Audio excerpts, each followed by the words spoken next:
गणेशपुराणं क्रीडाखण्ड षोडशोऽध्यायः देवभक्तमीलनस्तथा क उवाच शृणु व्यास प्रवक्ष्यामि कथामाश्चर्यकारिणीं यां श्रुत्वा मानवो भक्त्या सुखमत्यन्तमश्नुते उत्थाय कल्पे राजासौ नित्यं कृत्वा ययो बहिः विनायकालयं गत्वा नत्वा तं परिपूज्य च सम्प्रार्थयेत् भोजनार्थं ततो बालं विनायकं ततो ददौ स उद्गारं नानापक्वान्नतृप्तिजम् शेषं ददर्श तत्रासौ लड्डुकान् पायसादिकम्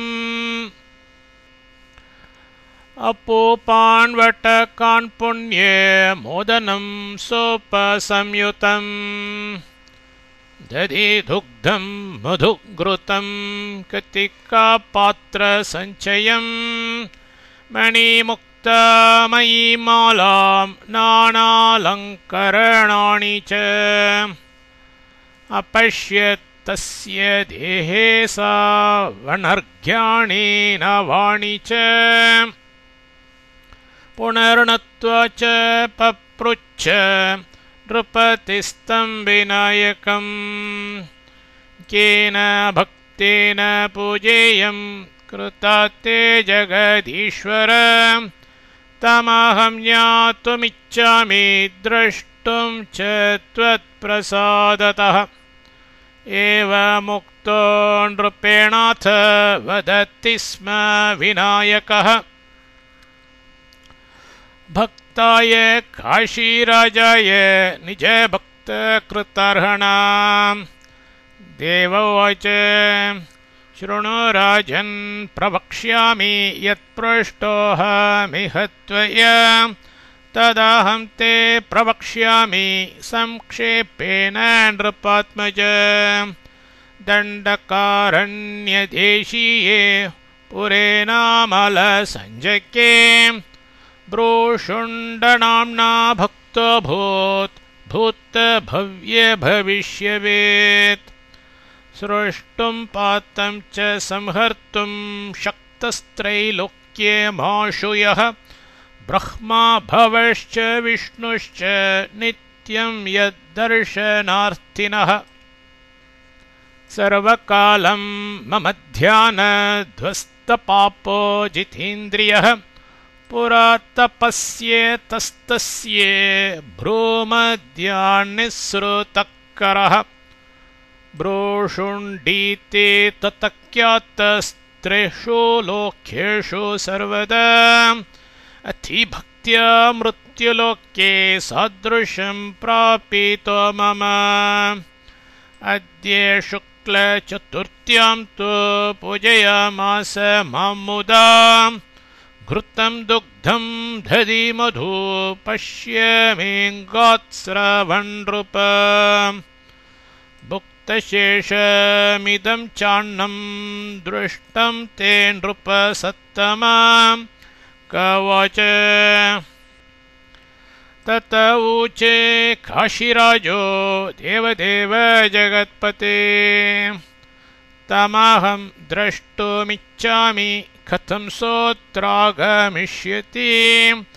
विनायक उवाच गच्छ राजं त्वमद्यैव तस्य चाश्रममण्डलम् सम्पूज्य प्रणिपत्यापि विवाहाय तमाह्वय प्रार्थनीय प्रयत्नेन वाच्यं च मद्वचोऽपि च विनायको मम गृहम् आगतोऽस्ति यतो मुने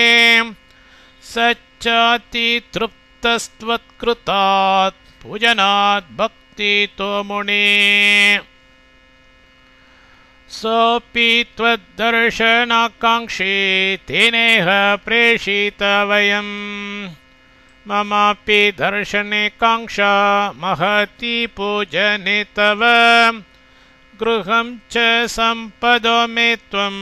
आगत्य सफलीकुरु एवमुक्ते त्वया राजन् श्रुते च मम नामनि ब्रूषुण्डे मम भक्तः स तत्क्षणाद् आगमिष्यति कवच एवमुक्तः स तेनाथ प्रस्थितपरिपूज्यतम् तूणीरकार्मुकधरो अयमारोह्य शीघ्रगम् नदीवनानि च गिरीन् अतिक्रम्य शनैर्ययो प्राप तस्याश्रमं राजा वरुरोहया ततः दृष्ट्वा मुनिं ब्रूषुण्डीं स प्रणिपातं चकारः तेनापि माणितसोऽथ पुपूजे तं ऋषिं मुदा पश्यति स्म महारण्यम् उपविष्टस्तदाज्ञया सरो वृक्षलतापुष्पैः फलैरम्यं तदाश्रमम् कैलासो विष्णुलोकोऽथ सत्यलोको न तादृशः वेदघोषैः शास्त्रघोषैर्गीतनृत्यैर्विराजितम् अग्निहोत्रैश्च कासारैः पक्षिभिर्जलजैरपि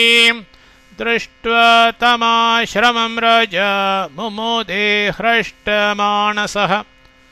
दण्डवत् प्रणिपत्यासो तं मुनिं सर्वमब्रवीत् विवाहकृत्यं तत्पूजाम् आज्ञां वैनायकीमपि तस्मादेहि मम गृहम् इति च प्रार्थयन् नृपः ऋषिवाच कस्त्वं वद महाराज कोऽसौ तेऽपि विनायकः नृपवाच काशीराज इति ख्यातं मां विद्धि रविवंशजम् कश्यपस्य यः सुतः सोऽपि दैवतं ते विनायकः तं भोक्तुकामेन मया श्रुता कीर्तिस्तवापि च चतुर्थ्यां पूजितः सम्यक् नानोपहारसञ्चयैः ते तत्र दर्शितास्तेन तृप्तेन नगरे मम तेनोक्तं मम नाम्नैव यास्यति स मुनिर्नृप अतोऽहमेव संयातः प्रार्थितुं त्वां महामुने तवापि दर्शनं मत्वा दुर्लभं चर्म चक्षुषा कवच एवमुक्तो नृपतिना ब्रूषुण्डिर्विस्मयान्वितः उवाच किमिदं सत्यम् उत वा सत्यमेव च योगोचरो वेदविदां वेदान्तानां च चेतसः सखतं त्वद्गृहे तिष्ठेत् इति सन्दिह्यते मनः त्रयस्त्रिंशत्कोटिदेवा दर्शनार्थं समागताः सखतं तव वाक्येन यामीत्युक्त्वा स्वमाश्रमम् यदि तिष्ठति देवोऽसौ तव गेहे नराधिप स्वरूपं वद तस्याहं ततो यास्यामि ते गृहम् नृपवाच अनन्तानि स्वरूपाणि गणितुं न क्षमो विधिः शेषो वा तस्य कोऽन्यो ये वक्तुमीशो भवेद्विज अवतीर्ण साम्प्रतं स कश्यपस्य गृहे मुने विनायकेति नाम्नापि विख्यातो भुवनत्रये अत्यद्भुतेन रूपेण सप्तवर्षात्मकेन च अद्भुतानि च कर्माणि महान्ति जगदीश्वरः अशक्तो यानि कर्तुं वै तानि तेन कृतानि च स्वरूपं तेऽपि वक्ष्यामि येन रूपेण मे गृहे वसते देवदेवोऽसौ ब्रह्मचारिस्वरूपतः अवतीर्णो यदासोऽभूत् दिव्यकान्तिश्चतुर्भुजः दिव्यमाल्याम्बरधरो दिव्यालङ्कारसंयुतः दिव्यायुधधरो धीमान् दिव्ये गन्धानुलेपनः प्रार्थितकश्यपेनासौ प्रकृतो भूतदैव सः मुनिरुवाच नायं देवो मम ध्यानगोचरो राजसत्तमा यस्य प्रभावान् मे षण्डा जाता देवर्षि दुर्लभा यत्र कुत्रापि यास्येऽहं सच्चेदाकारयिष्यति कवच एवं श्रुत्वा मुनिवचश्चिन्ताविष्टो ब्रवीन् नृपः मम भाग्यम् अभाग्यं च महदेतदुपस्थितम् त्वदाशया महाघोरान् पर्वतान् गहनानि च अतिक्रम्येऽहं सम्प्राप्तः प्राप्तं त्वद्दर्शनं महत् बलात्करो न मेऽत्रास्ति गन्तुं चैवालयं विभो